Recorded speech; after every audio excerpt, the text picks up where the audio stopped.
पूर्वांचल के मऊ से लगातार 5वीं बार विधायक चुने गए माफिया नेता मुख्तार अंसारी की कहानी के ढेर सारे पन्ने हैं, लेकिन उनकी कहानी पर आने से पहले यह जानिए कि 2017 से जमा किए गए उनके अपने चुनावी शपथ पत्रों के अनुसार उन पर फिलहाल देश की अलग अलग अदालतों में हत्या के प्रयास, हत्याबंद तरीके से दंगे भड़काने, आपराधिक साजिश रचने, आपराधिक धमकियां देने, संपत्ति हड़पने के लिए धोखाधड़ी करने, सरकारी काम में व्यवधान पहुंचाने से लेकर जानबूझकर चोट पहुंचाने तक के 16 केस हैं।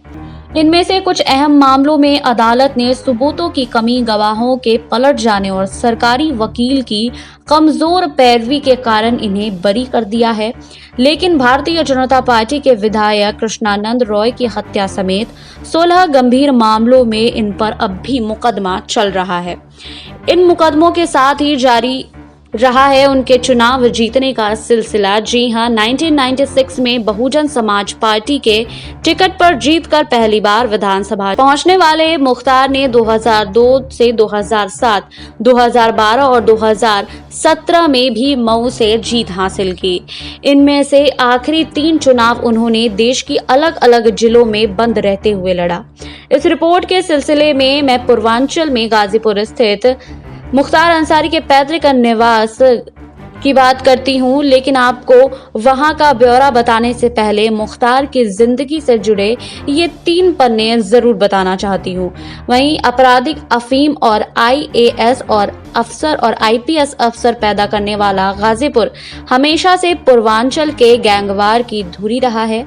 मुख्तार अंसारी के राजनीतिक और आपराधिक समीकरणों में गाजीपुर का महत्व बताते हुए वरिष्ठ पत्रकार उत्पल पाठक कहते हैं कि 80 और 90 के दशक में अपने चरम पर रहा ब्रजेश सिंह और मुख्तार का ऐतिहासिक गैंगवार यही गाजीपुर से शुरू हुआ था। द्वाब की उपजाऊ जमीन पर बसा गाजीपुर खास शहर है। राजनीतिक तौर पर देखें तो 1 लाख से ज्यादा भूमिहार जनसंख्या वाले गाजीपुर को उत्तर प्रदेश में भूमिहारों के सबसे बड़े पॉकेट में से एक माना जाता है। यहाँ तक कि कुछ पुराने स्थानीय पत्रकार आम बोलचाल में गाजीपुर को भूमिहारों का वेटिकन भी कहते हैं। देश के सबसे पिछड़े इलाकों में आने वाला गाजीपुर में उद्योग के नाम पर यहाँ कुछ खास नहीं है। अफीम का काम होता है और हॉकी खूब खेली जाती है। गाजीपुर का एक महत्वपूर्ण विरोधाभास यह भी है कि अपराधियों और पूर्वांचल के गैंगवार की दूरी होने के साथ साथ इस जिले से हर साल कई लड़के IAS और IPS भी बनते हैं। वहीं पाठक कहते हैं कि मुख्तार अंसारी और उनके परिवार का राजनीतिक प्रभाव गाजीपुर से लेकर मऊ, जैनपुर, बलिया और बनारस तक है। सिर्फ 8-10% मुसलमान आबादी वाले गाजीपुर में हमेशा से अंसारी परिवार हिंदू वोट बैंक के आधार पर चुनाव जीतता रहा है।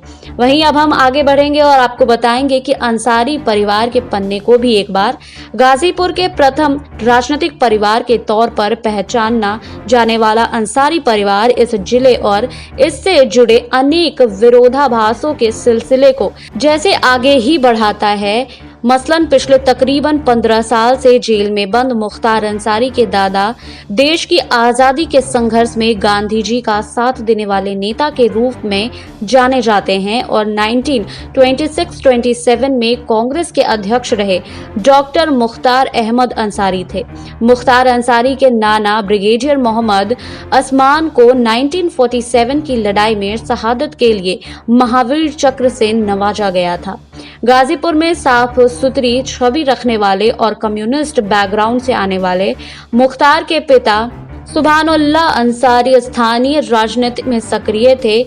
भारत के पूर्व उपराष्ट्रपति हामिद अंसारी रिश्ते में मुख्तार अंसारी के चाचा लगते हैं। वहीं मुख्तार के बड़े भाई अफजाल अंसारी गाजीपुर की मोहम्मदाबाद विधानसभा से लगातार 5 बार विधायक रह चुके हैं और 2004 में गाजीपुर से ही सांसद का चुनाव भी जीत चुके हैं। मुख्तार के दूसरे भाई सिफकातुल्लाह अंसारी भी 2007 और 2012 के चुनाव में मोहम्मदाबाद से ही विधायक रह चुके हैं। मुख्तार अंसारी के 2 बेटे हैं। उनके बड़े बेटे अब्बास अंसारी शॉटगन शूटिंग के चैंपियन रह चुके हैं। 2017 के चुनाव में मऊ जिले से ही घोसी विधानसभा सीट से अब्बास ने बसपा के टिकट पर अपना पहला चुनाव लड़ा था और 7,000 वोटों के अंतर से हार गए थे। मुख्तार के छोटे बेटे उमर अंसारी भारत के बाहर पढ़ाई कर रहे हैं, लेकिन पिछले विधानसभा चुनाव में वह भी पहली बार राजनीति में उतरे। अपने पिता के पक्ष में मऊ के उनका चुनावी कैंपेन चलाया। ऐसे परिवार से आने वाले मुख्तार का आपराधिक मुकदमों से लदे माफिया नेता में तब्दील होना गाजीपुर के अनेक विरोधाभासों का ही एक विस्तार लगता है। वहीं अब दूसरा पन्ना खोलेंगे कृष्णानंद वाला। जी हां, 1985 में अंसारी परिवार के पास रही गाजीपुर की मोहम्मदाबाद विधानसभा सीट 17 साल बाद 2002 के चुनाव में उनसे बीजेपी के कृष्णानंद रॉय ने छीन ली, लेकिन वे विधायक के तौर पर अपना कार्यकाल पूरा नहीं कर सके। 3 साल बाद उनकी हत्या कर दी गई।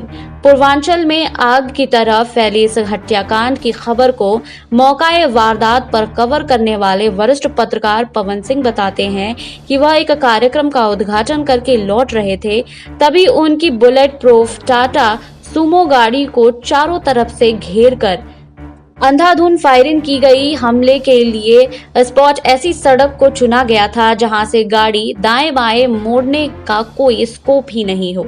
वहीं कृष्णानंद के साथ कुल 6 और लोग गाड़ी में थे। AK-47 के तकरीबन 500 गोलियां चलाई गई। सभी 7 लोग मर गए। वहीं इस हत्याकांड को कवर करने वाले दूसरे वरिष्ठ पत्रकार उत्पल पाठक जोड़ते हैं कि कोई भी पूर्विया आपको बता देगा कि ये 500 गोलियां मारने के लिए नहीं, संदेश देने के लिए चलाई गई थी। हथियारे वर्चस्व का संदेश देना चाहते थे कि देखिए, आपके विधानसभा क्षेत्र में, आपकी जाति बहुल इलाके में, आपके अपने गढ़ में, अपने तथाकथित सेफ जोन में घुसकर आपको मारा है। जानकारों के अनुसार गाजीपुर की अपनी पुरानी पारंपरिक सीट हार जाने से मुख्तार अंसारी नाराज थे।